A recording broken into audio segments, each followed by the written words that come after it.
월드컵 열기가 뜨겁다. 예선전에서 이변이 속출했고 32강 전에서도 명승부가 펼쳐졌다. 반면 대한민국은 32강 탈락이라는 처참한 성적표를 받았다. 홍명보 감독과 정몽규 축협회장이 물러나고 정부 주도로 박지성을 위원장으로 하는 K-축구혁신위원회를 출범시켰다. 자체 정화 능력을 상실한 축구협회의 근본적인 문제 해결을 위해 첫발을 내디딘 셈이다. 이번 북중미 월드컵에서 단연 돋보이는 팀이 있었다. 카보베르데. 많은 사람들은 그 존재를 알지 못했고 이 나라의 탄생 배경을 알게 된 이후 그들의 선전에 더 큰 응원을 보내게 되었다. 스페인과 우루과이, 사우디아라비아 등을 상대로 한 예선 3게임에서 모두 비겨서 32강에 오를 때까지만 해도 그들의 진면목을 알기 어려웠다. 그들의 진짜 실력은 32강에서 드러났다. 살아있는 축구의 신이 이끄는 디펜딩 챔피언 아르헨티나를 맞아 연장까지 가는 접전 끝에 아쉽게 패배하였다. 카보베르데 선수들은 대한민국 홍명보식의 축구와는 전혀 딴판이었다. 강팀을 맞아 정면 승부를 펼쳤다. 전반 초부터 연장전 경기가 끝날 때까지 그들은 전방 압박을 해가며 공격적인 전술을 보여줬다. 누구 하나도 쉬지 않고 죽을 힘을 다해서 뛰는 모습을 보여줬고 그들은 한국 축구에서는 볼 수 없었던 조직력과 집중력을 보여줬다. 그야말로 축구의 진수를 느끼게 하는 경기였고 연장까지 140여 분에 이르는 시간이 어찌 가는지 알 수 없는 승부였다. 경기를 보고 나서 생각난 것은 당연히 홍명보 감독이었다. 우리 대한민국 축구 감독이 카보베르데 감독이었다면 결과는 어땠을까? 그리고 또 한 사람 떠오른 명장은 2002년 월드컵 4강 신화를 만든 히딩크 감독이었다. 2002년 이후 24년이라는 긴 시간이 지났다. 일본은 월드컵 우승을 목표로 세계적인 강팀을 꺾고 승승장구하고 있었고 하물며 카보베르데와 같은 팀도 저렇게 훌륭한 축구를 선보이는데 우리 축구는 왜 퇴보하고 있었을까? 정말 알 수 없는 일이다. 구조화된 문제 일부 카르텔의 전횡과 독선이 문제였다고 모든 축구 전문가들이 입을 모은다. 현재와 같은 체제가 지속되는 한 한국 축구가 다시 살아날 가능성은 없다고 한다. 6월 3일 지방선거가 끝난 지 약 한 달 정도의 시간이 지났다. 그런데 선거 이후에 이상한 현상이 생겼다. 더불어민주당이 스스로 이번 지방선거를 패배한 선거라고 규정하는 것이다. 그것은 아마도 모두가 이길 것이라고 예상한 서울시장 선거에서 패배했기 때문에 그리 규정하는 모양이다. 그러나 팩트는 다르다. 광역단체장 선거에서 더불어민주당이 이긴 곳은 12곳, 패한 곳은 4곳이다. 서울에서 패했지만 서울은 지난 대선에서 진보와 보수 대결에서도 두 자리 숫자로 열세를 보였던 지역이다. 애당초 쉬운 선거가 아니었다.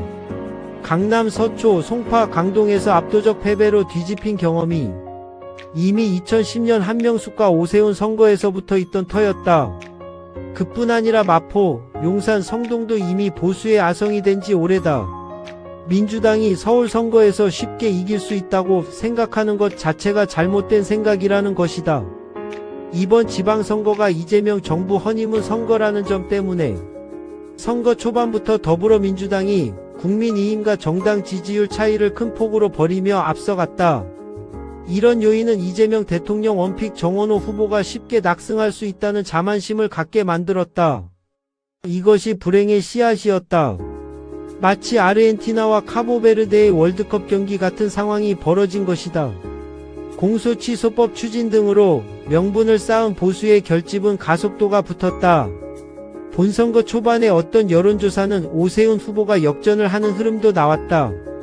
반면 다른 조사는 10% 이상 정원호 후보의 승리를 예견하는 결과도 나왔다. 일반적으로 현명한 전략가는 이렇게 여론조사 결과가 엇박자로 나올 때는 보수적인 지표 즉 열세인 지표를 중심으로 형세를 판단하고 전략을 세운다. 아마도 정원호 서울시장 후보 캠프는 그 상황에서 우세지표를 중심으로 선거 막판 전략을 기획한 것 같다. 정원호 후보는 시종일관 공격만 받았고 제대로 된 대응도 하지 않았다.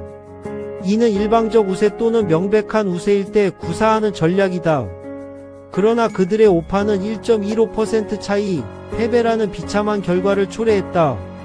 과거의 경험으로부터의 교훈을 철저하게 공부하지 않은 것이다. 반면 강원도지사 우상호 후보의 승리는 정원호 캠프와 대처가 명백하게 달랐다. 우상호 후보가 3월 1일 출판 기념회를 열고 본격적인 선거 일정에 돌입한 이후 우상호 후보는 김진태 후보를 15% 내외 격차까지 벌일 정도로 앞서갔다. 누가 봐도 대통령이 보낸 사람 우상호 후보의 낙승이 예상됐다. 그러나 김진태 전 지사가 예비후보 등록을 하고 선거 전에 뛰어들고 우상호 후보를 무늬만 강원도 사람으로 규정하고 공격을 지속했다. 이후 두 사람의 지지율 격차는 계속 좁혀졌다. 본 선거 시작을 앞두고는 78% 차이로 격차가 줄어들었다. 이때는 1차 TV 토론을 앞둔 시점이었다. 우상호 후보는 반격에 나섰다. 언론에서 난타전이라는 제목을 뽑을 정도로 치열한 공방이 벌어졌다. 실제로 강원일보와 강원도민일보 등은 강원도지사 선거 자체를 네거티브 선거전으로 규정했다. 이 흐름은 선거가 끝날 때까지 계속됐다. 축구로 치면 후반전에 공격수 중심으로 진영을 재편하고 상대편 진영까지 올라가서 치열한 공성전을 하는 전략이었다.